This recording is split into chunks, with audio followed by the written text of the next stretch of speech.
The book I read was the Encyclopedia of Mythology. In this book it talks about many gods, goddesses, heroes, heroines, and creatures that live in the world of Greek and Roman mythology. To name a few, Andromeda, the Chimera, Deucalion, Narcissus, and the Sirens. Andromeda was a young female whose mother, Cassiopeia, told Poseidon's nymphs that they were so much prettier than the nymphs. Poseidon was mad and made a nasty sea monster attack their town.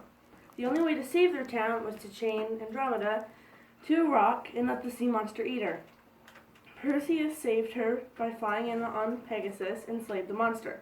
Everyone was so happy that they let Perseus marry her, and they let him take her back to where he came from.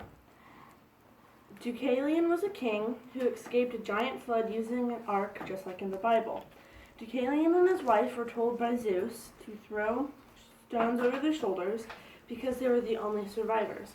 The stones thrown by Deucalion became men, and the stones thrown by his wife became women.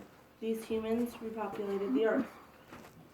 Narcissus was an attractive young man who Artemis caused to catch a glimpse of his own reflection, and she made him fall in love with himself. He ended up killing himself because he couldn't do anything with his reflection.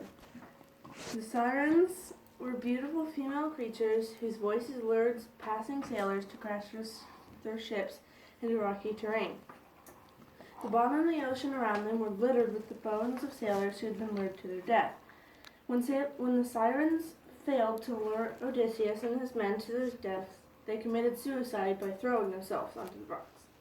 There were many more heroes and heroines, gods and goddesses, titans and giants, creatures and monsters that live in the world of Greek and Roman myths. I was just naming a few. To learn more about these creatures, you should read this book.